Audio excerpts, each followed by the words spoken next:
अस्सलामुअलैकुम दोस्तों, मेरा नाम है वकार अफरीदी।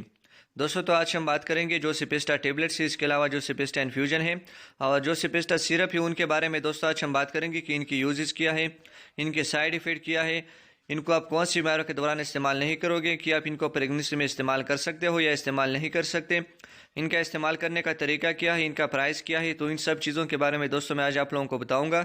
दोस्तों, आपने वीडियो को स्किप नहीं करना है, वीडियो को आपने पूरा देखना है, क्योंकि फिर आपको समझने में आसानी होती है। दोस्तों, जो भी मेडिकल इन्फॉर्मेशन होती है या जो मेरा पर्सनल एक्सपीरियंस है हॉस्पिटल में, क्लिनिक्स में, वो मैं आप लोगों के साथ इन्हीं वीडियोस का ज़रिए शेयर करता हूं। अगर आप सीखना चाहते हैं या कुछ मेडिकल के बारे में जानना चाहते हैं या जो मेरा पर्सनल एक्सपीरियंस है उसके बारे में आप जानना चाहते हैं, तो इस चैनल को ज़रूर सब्सक्राइब कीजिए। दोस्तों, अगर आपको वीडियो पसंद आती है तो प्लीज़ इस वीडियो को भी लाइक ज़रूर कीजिए। दोस्तों, अगर आप मेरी वीडियोस को लाइक करते हो दोस्तों, मुझे इससे पैसे वगैरह नहीं मिलते, बल्कि मुझे इससे खुशी और सपोर्ट मिलती है अगर आप मेरी वीडियोस को लाइक करते हो या जो मेरा चैनल है उसको आप सब्सक्राइब करते हो। दोस्तों, वीडियो को शुरू करते हैं। जो सिपेस्टा टेबलेट्स है, इसके अलावा जो सिपेस्टा इन्फ्यूजन है और जो सिपेस्टा सिरप है, ये तीनों दोस्तों हमारे साथ एक अच्छी और मल्टीनेशनल कंपनी का प्रोडक्ट है, उसका नाम है गिट्स। ये बहुत अच्छी और स्टैंडर्ड कंपनी है, मतलब जो उनके प्रोडक्ट होते हैं ये बहुत सी ममालिक में एक्सपोर्ट होते हैं। दोस्तों, जो सिपेस्टा टेबलेट्स है इसमें 250 मिलीग्राम टेबलेट्स भी आते हैं, 500 मिलीग्राम टेबलेट्स भी होते हैं और 1000 मिलीग्राम टेबलेट्स भी इसमें होते हैं। दोस्तों, जो इन्फ्यूजन है सिपेस्टा, इसमें 200 मिलीग्राम इन्फ्यूजन भी होते हैं और 400 मिलीग्राम इन्फ्यूजन भी होते हैं और ये 100 ml का इन्फ्यूजन होते हैं। दोस्तों, जो सिपेस्टा सिरप है इसमें 125 मिलीग्राम सिरप भी होते हैं और 250 मिलीग्राम सिरप भी इसमें होते हैं। दोस्तों, इनकी जनरिक फार्मूला की तरफ चलते हैं कि जो सिपेस्टा टेबलेट्स इसके अलावा जो इन्फ्यूजन है और जो सिरप है उनका जनरिक फार्मूला क्या है। दोस्तों, उनका जनरिक फार्मूला है सेप्रोफ्लैक्सिसिन।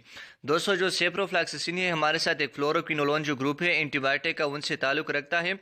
दोस्तों, जो फ्लोरोक्विनोलोन ग्रुप है एंटीबायोटिक का, ये दोस्तों हमारे साथ एक बैक्टीरियोसाइडल ग्रुप है एंटीबायोटिक का, मतलब जो बैक्टीरिया होते हैं उनको डायरेक्ट किल करते हैं। दोस्तों, एक हमारे साथ बैक्टीरियोस्टेटिक होता है और दूसरा हमारे साथ बैक्टीरियोसाइडल होता है।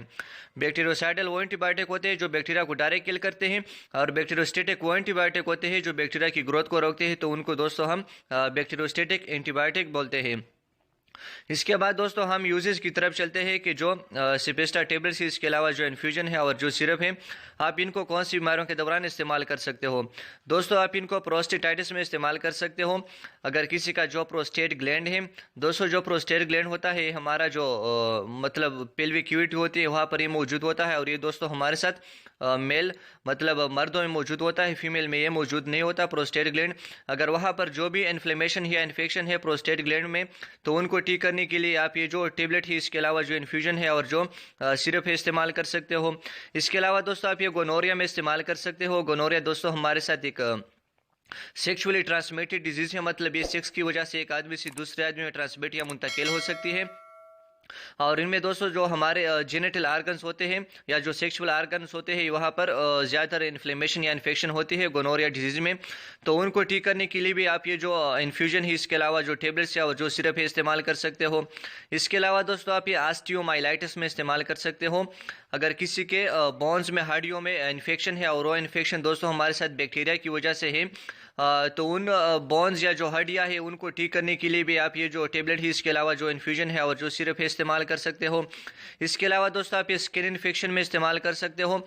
अगर किसी का जो चमड़ा है वो कट हो चुका है किसी ट्रामा एक्सीडेंट में, तो उनको ठीक करने के लिए भी आप ये जो सिरप है जो टेबलेट है और जो इन्फ्यूजन है इस्तेमाल कर सकते हो। इसके अलावा दोस्तों आप ये आरटीआई में इस्तेमाल कर सकते हो, जिसको हम रिस्पायरेटरी ट्रैक इन्फेक्शन बोलते हैं।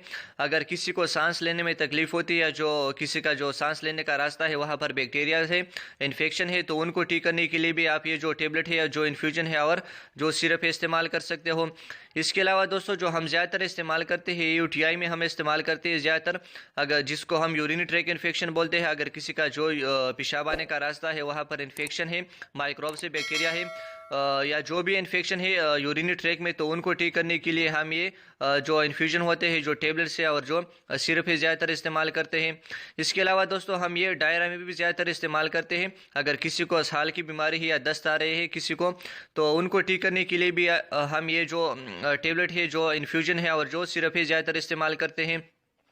इसके अलावा दोस्तों अगर किसी के आई में इन्फेक्शन है, मतलब जो किसी के आँख है बच्चों में या बड़ों में, वहाँ पर जो भी इन्फेक्शन है, बैक्टीरियल इन्फेक्शन है आँखों में, तो उनको ठीक करने के लिए भी हम ये इस्तेमाल करते हैं। इसके अलावा दोस्तों हम ये ईयर इन्फेक्शन में भी इस्तेमाल करते हैं। अगर किसी के कान में या बच्चा है या बड़ा है इन्फेक्शन है कान में, या जो भी बैक्टीरियल इन्फेक्शन है कान में, तो उनको ठीक करने के लिए भी हम ये ज़्यादातर इस्तेमाल करते हैं।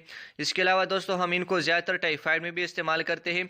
अगर किसी को टाइफाइड है, टाइफाइड दोस्तों हमारे साथ एक बैक्टीरियल डिजीज़ है जो कि ज़्यादातर एक बैक्टीरिया से काज होती है, और उस बैक्टीरिया का नाम है सल्मोनेला टाइफी।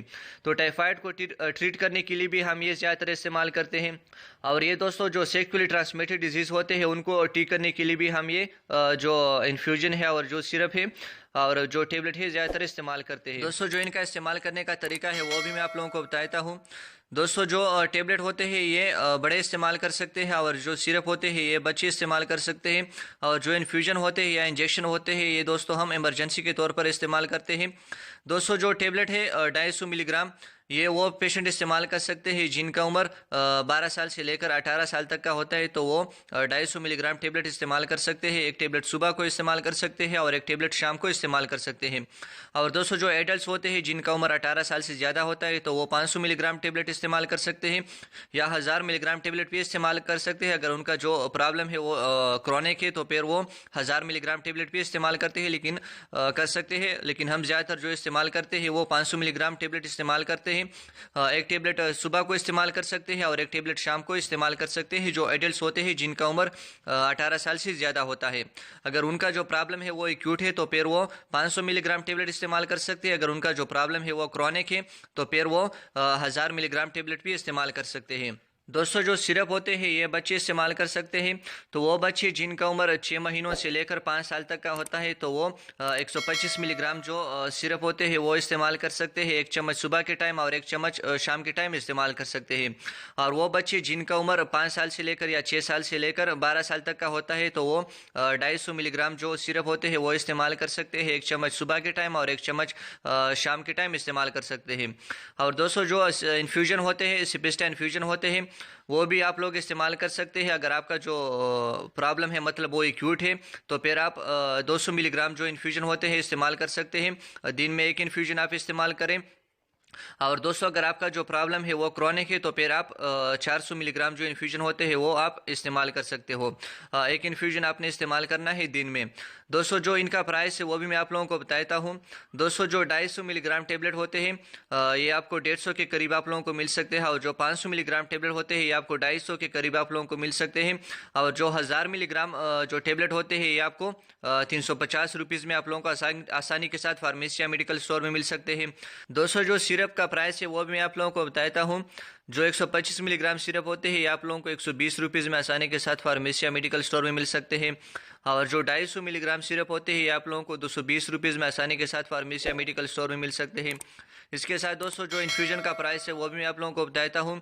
जो 200 मिलीग्राम इन्फ्यूजन होते हैं ये आप लोगों को 200 रुपीज़ में आसानी के साथ फार्मेसी या मेडिकल स्टोर में मिल सकते हैं, और दोस्तों जो 400 मिलीग्राम इन्फ्यूजन होते हैं ये आप लोगों को 300 या 350 रुपीज़ में आसानी के साथ फार्मेसी या मेडिकल स्टोर में मिल सकते हैं। इसके साथ दोस्तों मैं आपको ये भी बताता चलूँ कि जो सिपेस्टा इन्फ्यूजन है या जो सिपेस्टा टेबलेट्स है, इसके अलावा जो सिपेस्टा सिरप है दोस्तों आपने इनको प्रेगनेंसी में इस्तेमाल नहीं करना है, क्योंकि जो पेट में बच्चा होता है उनको ये नुकसान पहुंचा सकता है। तो मैं आपको रिकमेंड नहीं करूंगा कि आप इनको प्रेगनेंसी में इस्तेमाल करो, तो आपने इनको प्रेगनेंसी में इस्तेमाल नहीं करना है।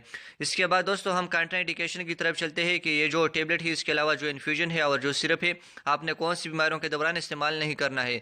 दोस्तों आपने इनको एपिलिप्सी में इस्तेमाल नहीं करना है। अगर किसी भी मरीज़ को एपिलिप्सी मतलब मिर्गी की बीमारी है किसी को, तो उसने ये जो इन्फ्यूजन है इसके अलावा जो टेबलेट है और जो सिरप है इस्तेमाल नहीं करने हैं। इसके अलावा दोस्तों आपने हाइपर सेंसिटिविटी में इस्तेमाल नहीं करने हैं। अगर कोई इन ड्रग्स है जो सेप्रोफ्लैक्सिसिन है या जो एंटीबायोटिक है इनसे एलर्जी है तो फिर वो ये जो इन्फ्यूजन है इसके अलावा जो टेबलेट है और जो सिरप है इस्तेमाल नहीं करेगा।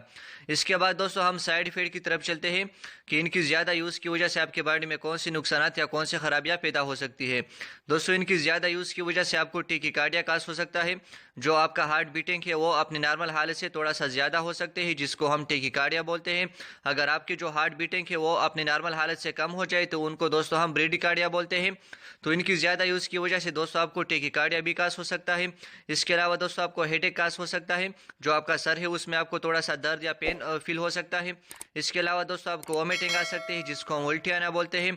दोस्तों इनकी ज़्यादा यूज़ की वजह से आपको थ्रोम्बोसाइटोपिनिया कास हो सकता है, जो आपके ब्लड में प्लेटलेट्स का जो लेवल है वो अपनी नॉर्मल हालत से थोड़ा सा कम हो सकता है, जिसको हम थ्रोम्बोसाइटोपिनिया बोलते हैं।